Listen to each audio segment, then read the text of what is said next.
We're Hasani and Danielle Pettiford, and we're a real couple with real problems who almost called it quits. I was very frustrated. I became very disconnected, very jaded and cold. We have 4 children, going on 20 years of marriage, and we practice what we preach. Our mission, to change the way couples relate to one another and teach them the skills needed to improve the quality of their relationships. This is the Couples Academy Show. All right, guys, welcome to the Couples Academy Show. My name is Hasani. I'm Danielle. And we're here on a Monday morning. Hope you had a great weekend. I know it was a busy weekend for many people. Hopefully you took some time to enjoy yourself with your spouse, with your family, all that good stuff. But we're here to dive back into the conversation that we left off with at the end of the week. We were talking about arguments. We talked about what to do to avoid an argument. Then we said, well, if you're in the midst of an argument, this is how you can handle it. But now we want to talk about what you should never do after an argument. I hope this has been helpful for you, because this is where so many people find themselves. And so if this is you, take a pad, take a pen, write some notes. Let's get it down. Let's make it happen on today. But in the meantime, make sure you like, share, and subscribe and hit that notification bell. That way you will not miss a show. And we really appreciate that you guys continue to share and spread the word. Keep up the good work. All right, we're in the summertime. We're in the heart of the summer. There's a lot popping off. It's going to be a hot, sizzling summer for Couples Academy. We have a lot of things coming up. We have shows that we're releasing. We have a Masterclass that we're doing at the end of this week. We have a Last Chance Weekend that's coming up. So before we dive in, let's just go through a couple things, and we'll be right back to get started with today's conversation.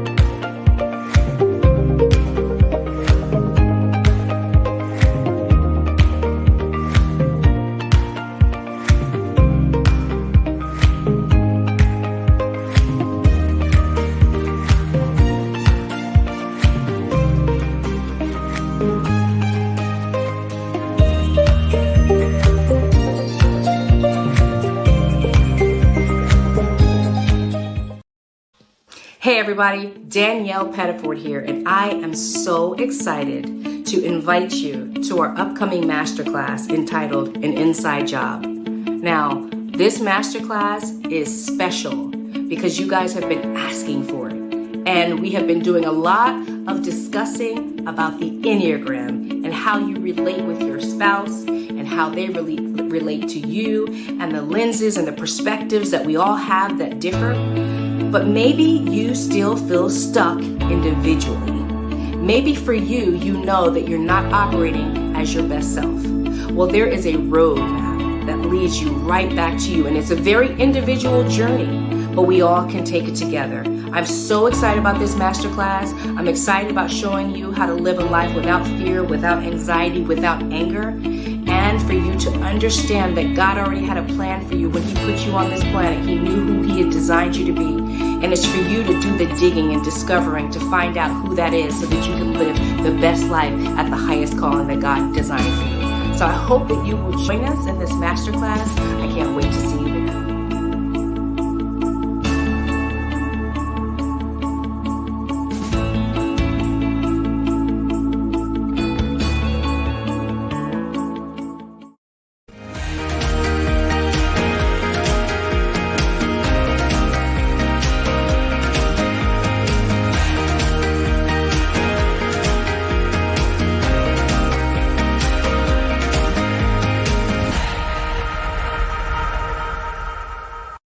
As we're back. Welcome to the Couples Academy Show. We're talking about what you should never do after an argument. Have you been in one lately? Has it finally come to an end, but you still show up wrong? You still do the wrong things. You still don't know how to have some get right, and things get worse again, and you find yourself falling back into the same pattern. Well, we're going to be talking about the things that you should never do. This is a conversation you want to have with your spouse, because your spouse is a mirror. They have a front row seat to your life, and you want to know how you're showing up, right? So don't be oblivious to who you are. Become self-aware so that you can get through an argument successfully and not have the residual. Sometimes, think about an earthquake. earthquake is dangerous, but then the aftershocks can be just as bad, if not worse, if you don't know how to effectively handle it. Mm-hmm. So we're going to dive right in. All right. Very good. Number one, the first thing you don't want to do, we're talking about what you need not do. Don't disrespect your partner's need for space. Sometimes I just need to get away, clear my head, be by my lonesome, and get myself together. And one of the biggest challenges that people have is, and sometimes in the midst of an argument, you know, a person just says they just need a break. Like, let me just go, because if I'm going to say something, I'm going to do something, give me my space. I'm not leaving, I'm not going nowhere. Meaning I'm not leaving the relationship, I'm not leaving you. I just need to get away so that I can decompress, I can release. And when I leave, here you come right behind me. You on my heels. You follow me everywhere I go. You pointing your finger. You yelling. Where you going? Oh, so you a punk now. That's how you do. You just run. All these things to antagonize, and not realizing that sometimes people need that to get to a better place. And after an argument, to be in the same space where that energy's still there, you got to get away so that you can become whole and complete within yourself to re-engage. I mean, we talked about that last week, right? So this is really about you and your partner making an agreement to play by the rules, right? So if you're going to play by the rules, play by the rules. So you cannot, take the right of your partner away to have space by following them around and antagonizing them because you're in the heat of the argument and you're not ready to take a pause, right? This is why we say come into that agreement up front, right? We don't play a game by ourselves. So you can't just make a decision. Oh, the Couples Academy said I can take a break, 5-minute break. You can't just do that without having a conversation with your spouse. And so, make sure that you sit down and have a conversation and say, hey, listen, I want us to have better communication. I want us to be able to do better with our arguments and not have these situations that go unresolved. So let's play by these rules. Let's allow each other to take time to pause, right? So if you've come to that agreement, don't renege. Don't renege and harass your spouse when they need to take a pause. Period. Absolutely. Number 2, don't have an all or nothing mentality. The thing about an all or nothing mentality is that, we tend to see things through the lenses of absolutes when we are fussing and fighting, right? And so, now it's like you never do this. You always say that. Every time it's this. If you go in the history books of your arguments, so now you're pulling out all the records, right? Because you've been keeping notes, right? And so when you're operating in those absolutes, it literally shuts your partner down because it's not really true, right? It's not really true that they always or they never. And we always talk about never using absolutes and being very careful about the language that you're using when you're getting into arguments, because it could be the very words that you say that shut your partner down, or you can be very, you could curate your words and be very particular about what you say so that you don't shut them down, so that your point can be made. And at the end of the day, all of us want to be heard. So you want your point to be heard and to be understood. So be careful not to use absolutes. Be careful not to have this all or nothing mentality. Now, you may be hearing some of these and you may say, well, yeah, that's what we need to do in the midst of an argument, right? And the answer is yes. But you have to reinforce these same behaviors after the argument, because just because I'm in a heated moment, fine, I'm a apply these rules, right? But when all of the emotions subside, you can break the rules? No, you have to still honor them to make sure that things continue to go well, which leads to the next point. Number 3, don't give your spouse the cold shoulder. You know how sometimes after an argument, or after a deeply intensified conversation, it finally comes to an end, and hopefully you've brought resolution to it rather than just conclusion to it. So fine, you resolve it. But then you still caught up in your feelings and you got the stank face on and you give your spouse the cold shoulder, which really is another form of stonewalling. Like, I'm just not speaking to you right now. I'm not in the mood. I ain't got nothing to say. You do you. I'm going to do me. I'm going to go over here. You go over there. And so hours go by. You still not talking. And it's just like you're locking your spouse out. They're trying to possibly, and I get there's need for space and time. I get that. But after you have done that, when you just continue to show up disagreeable, disengaged, disconnected, just dissing, just dissing your spouse, and it's a problem because it creates this energy and atmosphere in the environment that is not healthy or conducive to reconnect. And it just makes it very hard. It's almost like, fine, we resolved it, but there's a wall up. Well, it's like, now I'm going to punish you.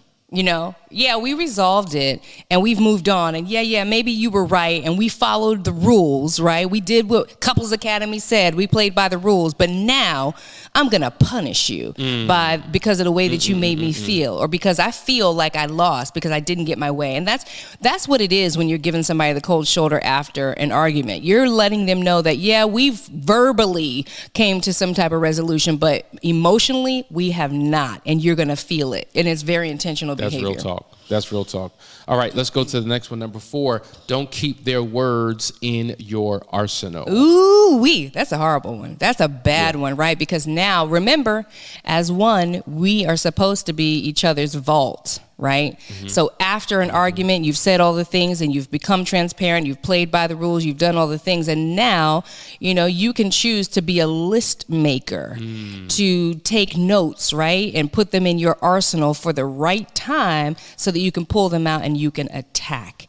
And we never want to do that, right? Because now I don't feel like I have a safe space in you, right? The last time I told you something, you threw those words in my face the minute you got a chance, right? It makes your spouse feel incredibly vulnerable. It makes them feel like they can't trust you, and they never know when those very vulnerable and emotional conversations that actually you feel it, right? Like it makes you feel some kind of way, is going to be hurled at me as an arrow of insult or a reminder of my lack or a reminder that I'm not enough or whatever it is. It's just a very terrible habit to have. Absolutely. Number 5 is, don't just say I'm sorry if they're still hurt. Now, I'm going to go in another direction with this, but then bring it full circle. The point is, don't just say I'm sorry. So in our Foundry group, we're reading a particular book, and in there it talks about how you have to begin to learn how to articulate, how to describe, how to get beyond the surface. So, for instance, every woman wants to be seen, particularly by their spouse, right? It's just like when a woman leaves the home, they're going to get compliments wherever they go, right? So, of course, they want to hear from you. And so if you're a husband who says, okay, fine, I'm going to compliment my wife, and you're like, hey, babe, you look nice today. Next day, hey, babe, you're beautiful. Hey, babe, man, you really look pretty. Like, your words become like nothing to them. It's just like, okay, thank you. Like, you hear the same thing like you're a robot. You're beautiful, you're beautiful, you're beautiful. And often they want to know, well, what's beautiful about me? What is attractive about me? Can we get beyond the surface of the compliment? I mean, you've been telling me that for the last couple of days, the last couple of weeks, the last couple of months. I want something more. I want some substance. I want some depth. Help me to know that I'm different and unique and special beyond a simple compliment, because it doesn't mean as much because I hear it all the time. Likewise, now let's flip it and bring it full circle. When you're in the midst of an argument, or the argument has come to an end, and now you simply say, I'm sorry, it's just like, well, what are you sorry for? Like, can you peel back some layers and explain? Because if you're saying you're sorry, I want to know that you're really sorry. Do you know what you did? Do you know what you said? Do you know how this came about? Like, can you unpack what it was that you did? Well, I'm just sorry. Sorry for what? Whatever I said. What I feel sorry for how you feel. If you think I should be sorry, then I'm sorry. Like, right. If you think of those. If you think I did something wrong, or I'm sorry for how you feel about the situation. Well, wait a minute. No. And so if the apology and if the I'm sorry is going to mean something, have significance and depth, you want to begin to explain why. Because once I realize that you know what went wrong, maybe I believe that there's a possibility that it won't happen again, because now you're operating in self-awareness, and now you're going to bring intentionality into your life to prevent again what just happened in the first place. So the understanding of why you're saying I'm sorry is so critically important. I just, there's a video that we show for couples that come here to our Last Chance weekend, and it really talks about the power of acknowledgement and an apology. And one of the things it says is that, when somebody is saying that they're sorry, you don't want them to say, I'm sorry, but you want them, and give all the excuses, which leads into our next point. If you want to drop that, the next point. There we go. Don't make excuses for why you fought, right? So it just talks about how you don't say, I did you wrong because, I don't know why I did, or it was his fault, or it was her fault. No, like just come clean with it and say, you know what, I did that, and I consciously knew I was doing that, and I made the mistake, and I didn't show up as my best self. Like, don't make excuses after the argument as to why you did what you did. If you know that you were out of place and you know that you were wrong, just own that you were wrong. You know what? I was feeling some kind of way. I was not my best self. I'm sorry. And I acknowledge that I was wrong. That extinguishes the flame and the fire. You want to quickly extinguish the flame or the hurt in your partner. Give them a genuine, true, heartfelt acknowledgement and apology, right? Not just the apology, but acknowledging that I muffed up, I screwed up, I did it wrong, right? And I apologize. Because when you put acknowledgement right alongside apology, man, you have a powerful iceberg breaker and melter, right? Because all the hurt is underneath. We're arguing about this much of the iceberg that you can see, but all the hurt and the resentment and everything underneath is the fact that you never acknowledge when you're wrong. It's the fact that you think that, this is just going to happen again. It's the fact that I feel disregarded in this whole thing. But if you combine those two, you have a powerful position to play to release your partner from the hurt. That's a powerful point. Guys, I hope you're getting something out of these. I hope you're taking notes and really self-assessing, where am I showing up in this space? Like, oftentimes you watch these videos and you're thinking about what your spouse ain't doing, and he need to figure it out and she need to get it together. But we're talking to you right now, the one who's watching right now. Yes. Can you show up better in the way that you communicate? Can you show up better after an argument to prevent it from happening again? Well, listen, that's what we're talking about today. We'll be right back after this quick break. Stay right there. Listen, Unearthed is about to approach.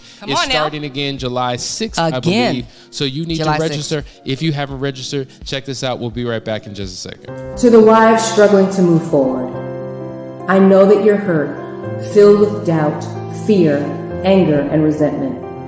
I know you're trying to be your best self throughout this recovery process, all while still having to be mom, daughter, sister, friend, and so much more. I know it feels impossible to be there for everyone else when at times your journey feels so isolated and alone. I know that more than once a day, you scream on the inside, I can't take this anymore. I know there are days when you feel like you want to give up and run away. I know you spend too much time sitting in your car parked in the driveway to get your head right so that you can keep moving. I know this feels like a lot of work with no guarantees. And I know you wonder, what happened to me? Who am I? And why am I here? More than you'd like to admit. I know all of this because I once felt the way you do too. It may not be evident by looking around because we all wear our masks, but you're not the only one who feels like you'll never get back to you. That's why I've launched Unearthed. Unearthed is a 12-week group coaching program focused on discovering the woman within. Just as the earth hides all kinds of precious stones waiting to be found, buried within every woman are the seeds of wisdom, strength, purpose, and passion waiting to be brought to the light. Unearthed will take you through a spiritual, emotional, and physical excavation process that will reveal to you who God designed you to be and guide you through a process to embrace and activate your true identity. When you complete this journey, you'll have a new focus aligned with your core values so that you can begin to feel your life again and discover that your gifts aren't buried, but planted and waiting to be unearthed. Register today.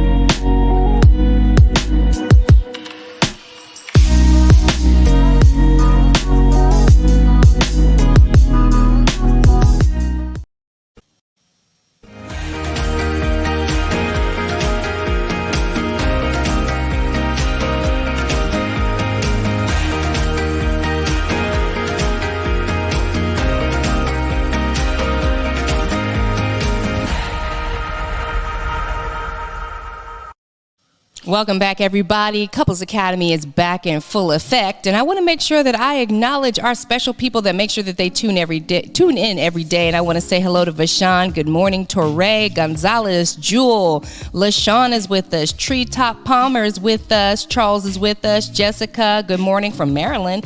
Kimberly is with us. I don't know what that flag means. Sorry, I can't acknowledge where you're from. DFLO is with us from California.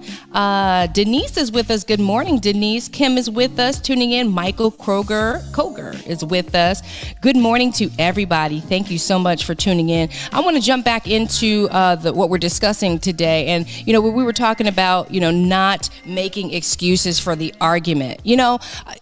There was a point that came to me during the break, and I'm just thinking about this, is that one of the biggest issues when we make excuses for our arguments, but we under-acknowledge the issue and the problem, is that your partner struggles to see or to believe that whatever the issue is won't be a reoccurrence. When you push off the blame to something else, it means that you're not taking accountability for your actions, which tells me you don't know why you did this. And if you don't know why you did this, how on earth can you commit to it never happening again? That is the issue. And so acknowledgement is powerful. Acknowledgement is humility. Acknowledgement is shutting down the ego and saying and acknowledging, I'm broken. I have issues. I have problems. I'm not perfect. And I'm actually willing to be vulnerable. That's right. With my number one, which is my partner. Because guess what? They already know. Like literally, they already know what the real problem is. All they're waiting for you to do is to acknowledge it. They want to know that you know, so that you can say for sure, listen, I know what's wrong. I did this. It's me. This is why I'm not going to do it again, because I recognize the error of my way. That is a powerful nugget I needed to give you on that. Oh, thank you, babe. That's all. Sometimes the spirit speaks a little late. Just saying. Let's go to number 7. Don't walk away if they reapproach the argument. Now, this is a huge one because, truth be told, folks, oftentimes when you're having an argument and it comes to an end, it doesn't mean that it's over. In fact, some issues are like, it takes a conversation. But for some issues, it takes a number of conversations, and we need to take a pause. We need to take a break. Just think about boxing, right? You fight, for 2-3 minutes or something like that? And then every round, there's a break, at least 30 seconds, right? 60 seconds, whatever it is. I got to recoup. I need some water. I need to be coached. I need to get my breath, and then I can re-engage. And so when it comes to these conversations, sometimes they enter into arguments. We don't want that, but they're necessary conversations to have. And so when your spouse feels like, you know what, there's something else I want to talk through, there's something else that I want to bring up, don't shut them down. Don't say, we already talked about that. What more do we need to talk about? Right. Like, I'm just sick of can't we just move forward? Why are we exhausting this? Why are you so hell-bent on? Because it's what your spouse needs. Maybe you're resolved, but your spouse isn't. And so we're good. If you're one, right? If you're operating in oneness, you shouldn't feel good that you're good, but your spouse is not. I'm good. You need to get good. You need to figure it out. You need to get yourself right. No, they need you sometimes to help them get right. And sometimes it comes through talking things out and clarifying and getting in line and getting on the same page. Or, yes, I know we talked about this, but let's talk about it again just to make sure, I just want to make sure that we really have got it.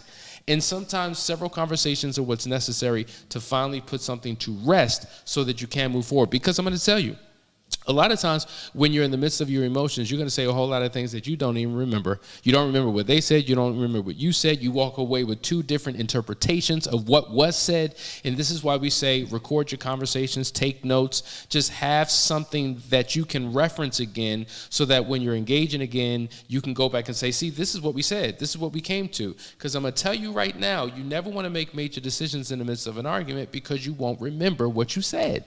And so therefore, you need to, when your spouse comes back and wants to engage, indulge them.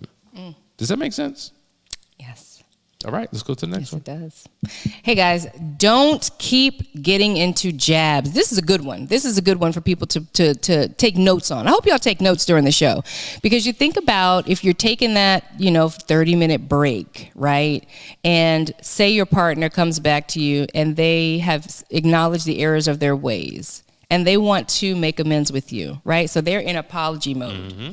Right? You could still be in your feelings and start jabbing, right? So, they're saying, hey, I want to acknowledge what I did, and here you come with the jabs. Yeah, because that was idiotic, what you said, because clearly you're an idiot savant. It's not like I haven't heard that before. Do you know what I mean? Mm-hmm. Right? So now the jabs keep coming. It's like the person is trying to wave the white flag with you. They're trying to make peace with you, and they have to jump over all the hurdles of your side insults just to get to the goal. And you make it way more difficult, and you put yourself in jeopardy of spinning right back into that same heated argument. The person only has a certain level of patience. Remember that. We all have the meter. Okay? Green, yellow, red. We all have the meter. And so if you keep jabbing at your partner and saying these little side comments because you need to get your frustration out, because guess what? During that 30-minute break, maybe you didn't do what you were supposed to do. Maybe you weren't playing by the rules. Maybe you weren't trying to, in your heart and mind, settle things and see things from their perspective, and they did. And they're coming back trying to make amends, and all you have is more insults, comparing them to somebody else or something that happened in the past, and you still with the side insults. And so just be mindful of that, not doing that, because sometimes we don't know why we got back into a heated argument. Like sometimes we don't know what went wrong. Well, what went wrong is that your partner couldn't handle any more of your jabs, and they went from green to red. Straight up and down. And every now and then you continue to jab. Sometimes those jabs really hurt. Yeah, they hurt. They really hurt. Because sometimes, and we're doing what we're not supposed to be doing. We're going in the past. We're throwing up things in each other's face that I told you 10 years ago, right? And now it's like, here we go, hurling insults at me, and I'm trying to make peace right now. Yeah. And then, you jab me enough, at some point, I'm just like, bump this. Forget it. I'm going to jab you. And then I'm going to get so good at my jab, I'm going to TKO you. And now we back in the same situation that we started, because we didn't know how to show up after the argument. All right, let's go to the next one. Number 9, don't focus on what caused the fight. Now, let's say you had the fight, you had the argument, you're done, you're over, you've resolved it, but somehow you're stuck. Right? You're still stuck in what caused it in the first place, and you can't believe it, and you struggle to accept it, and you can't release it and let it go. And so even though you've come up with a solution, you're still trapped in your past. And when you're trapped in your past, you begin to re-experience the pain and the feelings and the emotions associated with that past experience. And now, in your present moment, you're robbing yourself of what's happening all around you, because your mind won't let you release what has just happened. So here we are, we're on our way to a date. We're getting in the car, something happened, you said something, I said something happened at the house, and now I can't even enjoy the concert we're about to go to because I'm still fixated on what happened 30 minutes ago. So rather than quickly resolving it, thought shifting, and embracing the moment, I'm still tripping in my mind. Right. And so now here come the jabs, and here comes the cold shoulder, and here come all the other things that destroy what this could have possibly have been. That's so real, and that is, depending on that's such a personality style type of thing. In any couple, you're going to have one that really, really struggles to move on after a heated argument, and then you're going to have one that's good to go. Like, got that off my chest. Woo, feel great. Needed to pass that energy, and they're doing fine, and the other person is sitting there holding on to all of it. And so, this is why we're trying to give you a blueprint, right, to how to deal with conflict. It's really a blueprint if you've been listening to the last 3 shows on how to do this, because one thing feeds into the next thing. If there's acknowledgement, if there's an apology, if we are, taking the time to calm down, if we are trying to see things from our partner's perspective, if we're about problem solving and not being right, then a lot of these issues won't take place. A lot of these things won't spin into such a big argument, because oftentimes it's a little thing. You could be going, like to Hasani's analogy, you're going out on a date, right? And, somebody does something wrong, right? Like, whoa, watch out for that lady. Did you see that lady? I saw the lady. What? I saw the lady. Well, why did you have to say it to me like that? That you saw the lady? I'm trying to help you. Well, why did you say you saw the lady like that? And now we're like in a fight over something so trivial, And we're mad at each other, ruining the whole date. So right then and there, pause and pull out your toolbox and start using some of these techniques to repair. It doesn't have to get so bad. It's just that we get caught up in what's right, what's wrong. We get caught up in offenses on how we feel about what somebody said.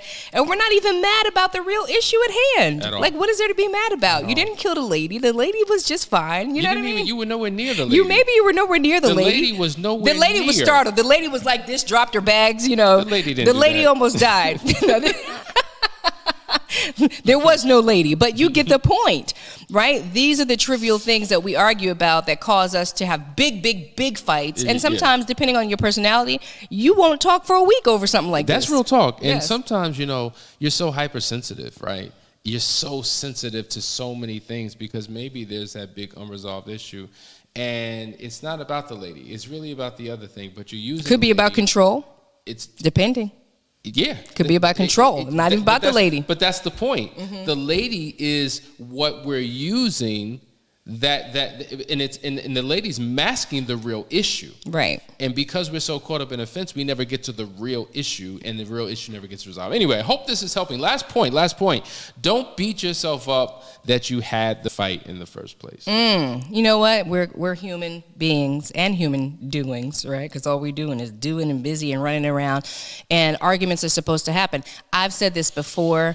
It blows me away when I meet couples that have actually never argued, and most of the time those personality types have such suppressed internal anger. Yeah. They are explosive, right? Because they've never actually worked out anything, and a lot of things are about to, come out and overtake their lives because they just don't deal with issues. And so arguing is like the volcano releasing some steam. You would much rather your volcano release steam than lava, wouldn't you? Because if it releases lava, it's going to tear up everything and everybody.